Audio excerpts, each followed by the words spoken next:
Magandang araw, Luzon, Visayas at Mindanao. Pahingi po ulit ng inyong kalahating oras, mga kaibigan. Ano? Dahil ngayong araw na to, may ibibigay ako sa inyong sorpresa na makakasama natin isa sa pinakamagandang tao na nakilala ko. Hindi lamang panlabas, kundi pangloob na anyo, mga kaibigan.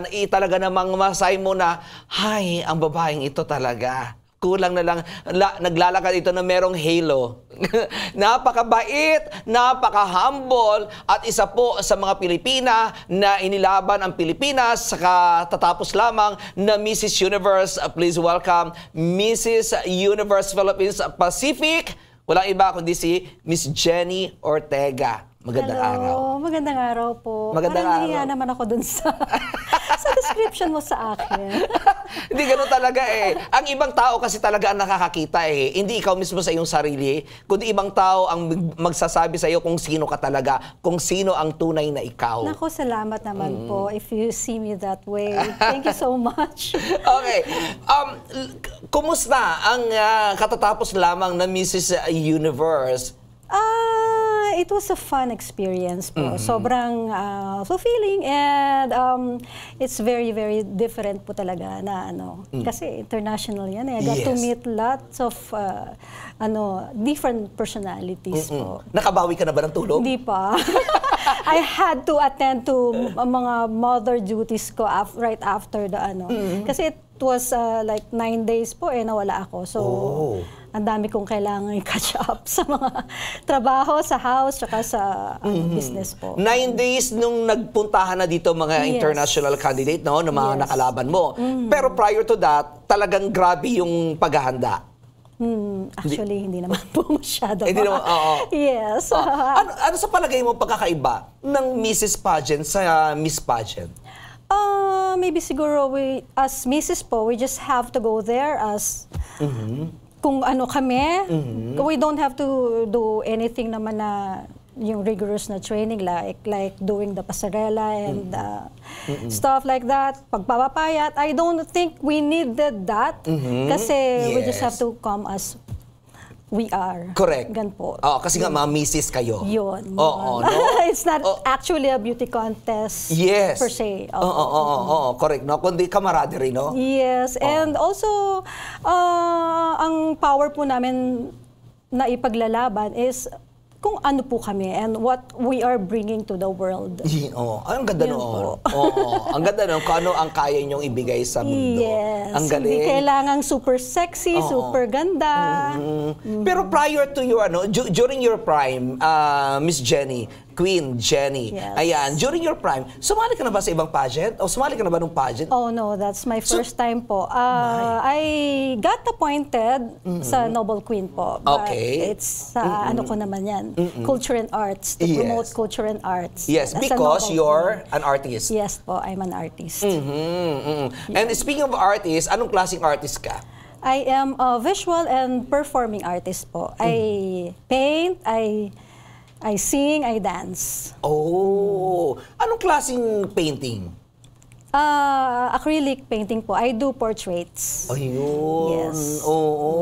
And bakit ka paano pumasok sa isip mo na I think parang panahon na para maging beauty queen ako? Is it your long time dream? Actually, medyo kasi I think it's in the legacy of our family kasi I came from yung sa Agoncillo clan po. So the first Miss Philippines came from my town, Lemery, Batangas.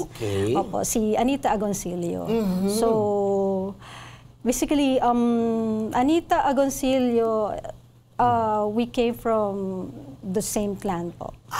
Pero malayo ng not direct relative po talaga na Pero bakit hindi ka sumali ng kabataan mo, Queen?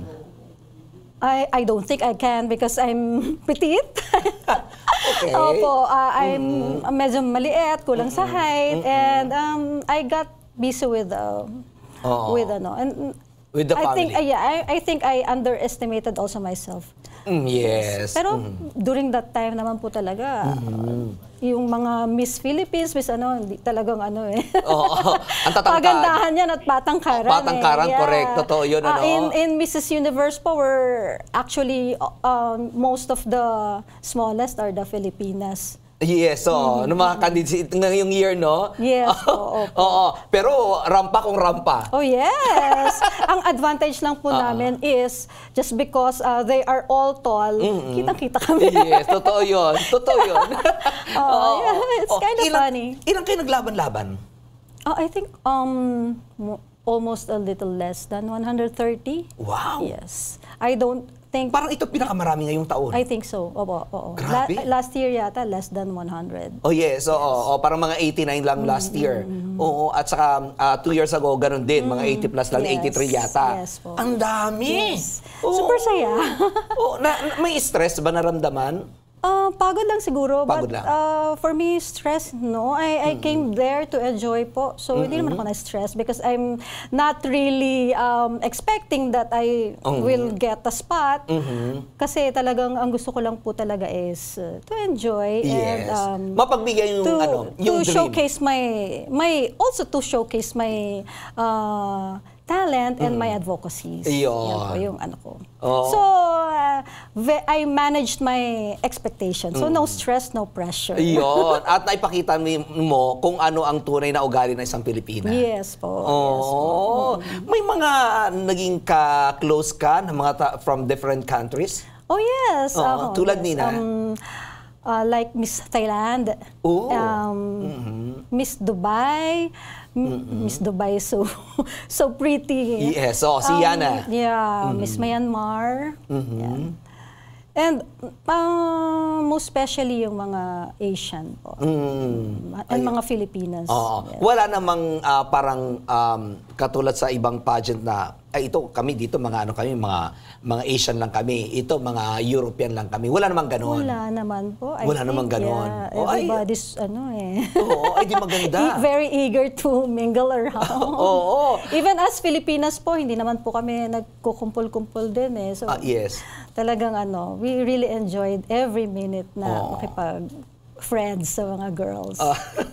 Yes. Oo. Ano yun? Tawag ito, dito sa pageant na ito, no? May na-discover ka ba na sa sarili mo na noon mo lang na-discover? Maybe siguro the fact that I'm willing to try it kahit na hindi ako manalo for the experience.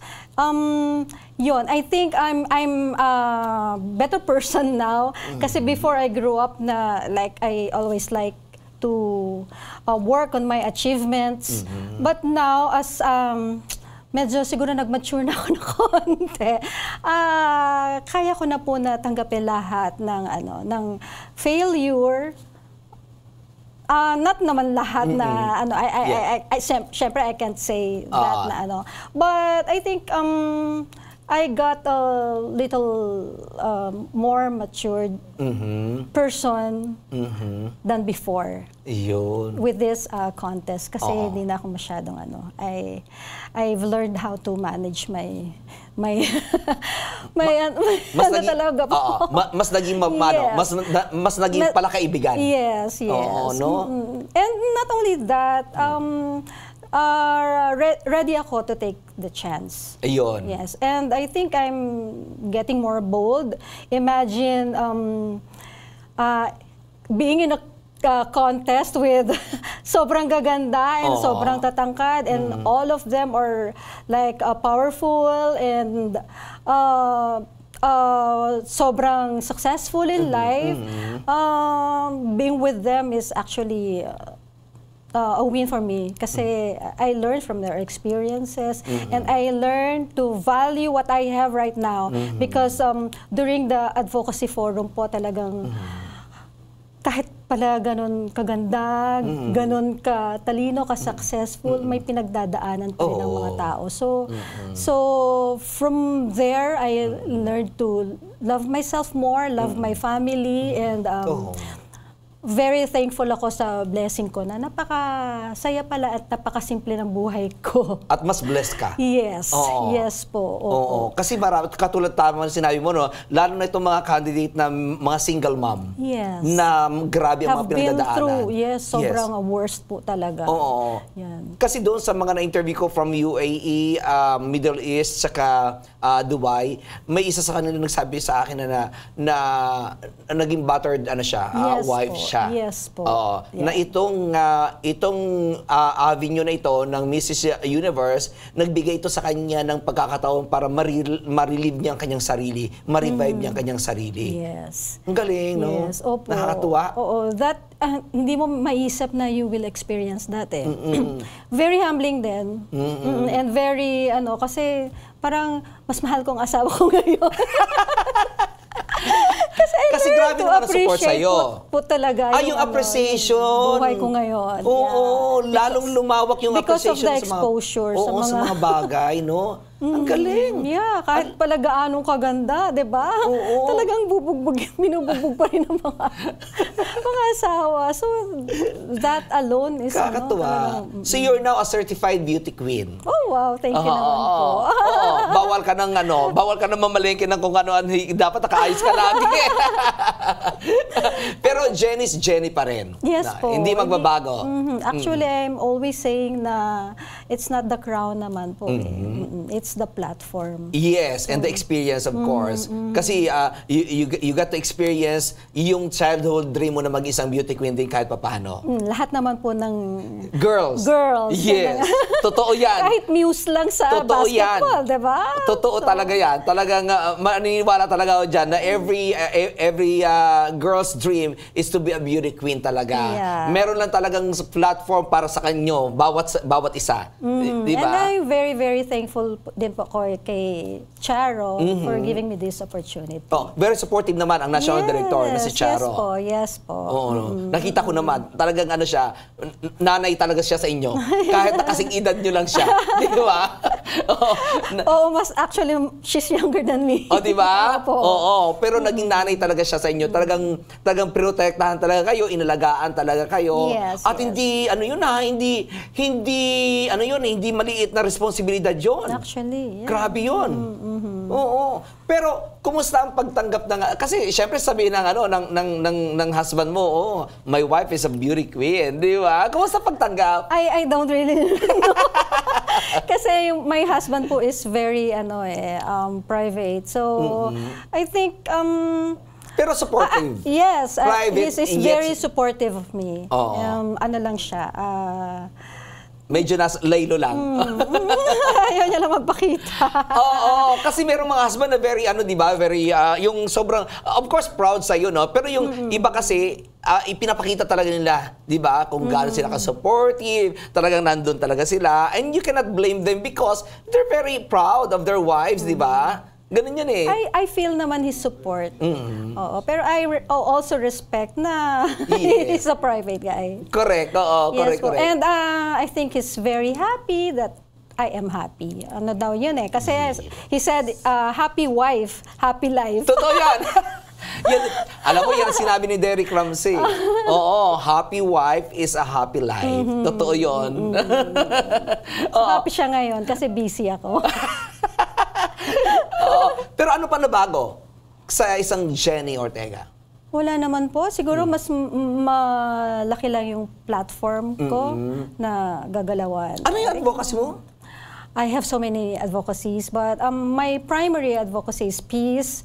That's what I am promoting sa Rotary po. I think you saw that book na po na illustrate. So, yun. DEI, Diversity, Equity, and Inclusion. Oh, Yes, DEI. And Diversity, Equity and Inclusion. Okay. Yes. Medyo lalim yata yun, ha? Oo. Ano lang naman po yan. DEI is like fair for everybody. Fair opportunity for everybody. And then syempre, yung mental health. Yes, Kasi very important. Opo. I have my music school. So, that's part of rin po namin in my business. And then, ang dami, no?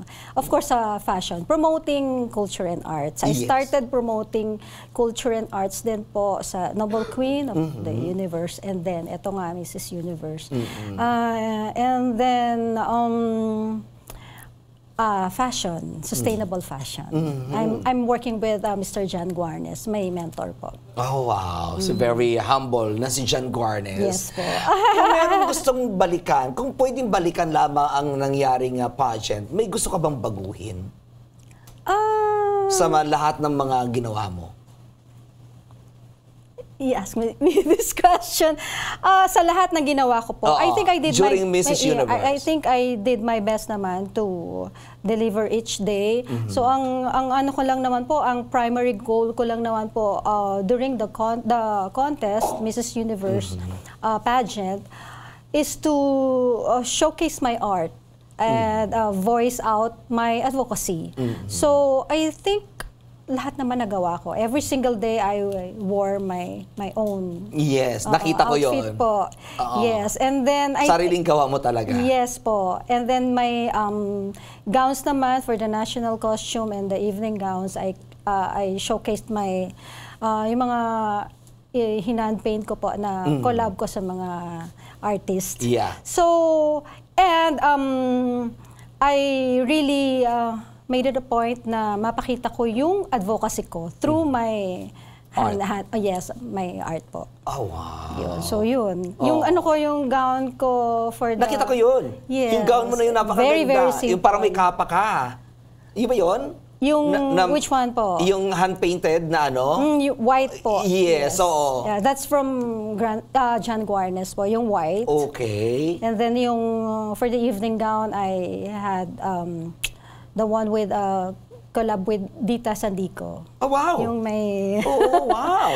may rap po. Oh, yeah. And then for nice. the final night, I wore the one I collab with Rena Salud. The pink one. Yes po. Queen, of course, hindi na tayo bata. Medyo, kasi during the pageant, nakita ko na paglabas ng mga candidate, they're very tired, automatic tanggal yung heels, kasi hirap sila eh. Sobra. Sobra. If you were there, yung October 7 po, pre-pageant, we were like in the stage for 2 hours. Wearing the... Wearing heels? Ilang ano? We were standing for 2 hours. Grabe. So yung iba po talaga nahihilo na. Oo. Ilang inches yung heels mo? Mine is 6. 6. I made sure na manageable naman yes, po. oo. Oh my God, for 2 hours. Yes, I didn't care anymore kung maliit ako. Kailangan komportable kasi baka mahimatay po May ako doon. May kinain ka ba during the competition o nag-diet ka rin kahit pa paano? I ate. Ay, talaga? I ate po talaga because I know it's gonna be tedious. Yes, so very correct. tiring talaga yung mga activities. I ate every single meal. So walang diet? Yeah, I didn't care anymore po. Wala naman pong swimsuit competition. Ito maganda, no? Sa mga Mrs. Pageant, no? Wala nang swimsuit competition, Yes no? po. Oo. Yes Though yung iba kasi meron eh. Pero sa Mrs. Universe, wala. Wala daw po. Oo, wala. Oo. Talent competition meron? No, wala. Wala din. How I wish. Oh, yes, I know. Oo, I know. So, ang naging ano niyo lang, ang naging segment niyo lang is the national costume, evening gown, and evening gown. And our advocacy. Sa national costume, ano yung sinuot mo? At sinong gumawa? Ang first po na national costume ko was from John Guarnes, the white one. Yun yun. May mga bata. Oh, yes. And then for the second night, Rena Salud. Okay. Pwede magbago. Iba po yung yung pre-pageant and then iba rin yung sa sa second night. Yes, pwede magbago. And I really took the chance na mag-change po talaga. Opo. Kasi iba hindi para na nag-change ma-showcase ko yung masaya. Masaya, super saya po. Ang Walang experience. pinagsisisihan kahit ano. No, wala po. Yun ang maganda doon. Yes. Yun ang pinakamaganda doon na naging masaya ka sa iyong Yes. ginawa at wala kang pinagsisisihan. Yes, and I think I got out of the competition a better person. Ayun, ang galing. Yun ang isa rin sa pinaka-importante. Yes po. Oo, naging better person ka. Yes. Kung sakali mauulit, sasali ba ulit si Jenny? Hindi na ako papayagan ng husband ko. Sabi, tama na yung ano, Tama na nawala ka daw. dito sa amin ng 9 na araw. This is the last na daw, sabi niya. At least you experience, no? At experience niya rin ng mister mo rin na magkaroon ng isang beauty queen na Mrs. I hope he's happy. Ay, nako. Maraming salamat, Jenny. Thank Miss you. Jenny, Queen Jenny. Maraming salamat sa iyong pagpunta. Thank you for sharing your experience. Thank you so much. Thank you for sharing your advocacy. Ayan. Salamat. At binigyan mo ako ng salamat. chance. Makakwentuhan ka dito. Ayan. Thank you At so kung much. meron ka pang gustong pasalamatan, please go ahead. Of course, I would like to thank Ms. Charo and the international director. Salamat din sa aking asawa sa pagpayag sa aking sumali dito. And then... Sa mga sponsors mo, go ahead. ang sponsor ko po ay ang aking asawa. Of course, I would like to Support. thank my mentor, my designer, Mr. Jan Guarnes, who opened the door for me.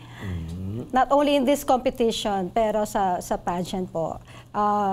Siyempre, kay Mr. Rene Salud, Mama Rene. Si Mama Rene. Mama Rene Salud and Miss Dita Sandico. And then, Tito George, of course, for the exposures. And of course, I also would like to thank Patricia and Erin of Noble Queen. Kasi sila naman po talaga sa kanila po ako nag-start. So, they inspired me. That's why I joined Mrs. Universe also. And thank you, Ren, for supporting me. Ang sarap mo lang kakwentuhan, Queen Jen, kasi binabalikan mo yung mga taong tumulong sa iyo. Opo Hindi mo naman. nakakalimutan. Opo naman. Ang galing. Opo naman. Napaka-humble na yung puso. I'm very, very thankful and very appreciative ako sa binigay sa akin ni Lord din na experience na ito. And for the people na I touched lives din po. So, yun. And of course, I would like to thank also my Rotary family. Yan. Dahil sila naman po yung to give back. Iyon. Yan, yung mga... And because of that attitude, you are a real queen. Thank you you, are thank the you so real much Mrs. po. Universe 2025. Salamat po. Maraming salamat, Miss Jenny. Thank you. Maraming Of course, salamat. kailangan kitang pasalamatan because you've given me this opportunity. Lahat naman. Lalo na sa mga And you're always mababait. there since Noble Queen. So, Yeah. Oo. Pag mababait daw, Alam mo lagi, yan. dapat na binibigyan talaga yan na ibinabalik lamang yung Thank you kabaitan. po. Salamat. Maraming salamat. Marami pa tayong pagsasamahan. Oo, marami pa. Marami pa. Looking forward. Okay, thank you, Queen you. Jenny. And of course, mga kaibigan, maraming salamat sa inyong lahat sa inyong pagsubaybay. Siyempre, isa pa rin pong episode na ating Spotted. Ako pa rin po inyong nakasama. Ako pa rin po si Anton. And of course, the Mrs. Universe Philippines Pacific Philippines 2025, Jenny Ortega Mercado. Tama ba ako? Jenny Mercado Ortega. Baliktad pala. Jenny Mercado Ortega. Ayan.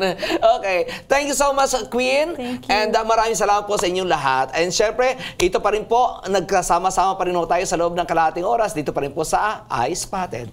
Bye.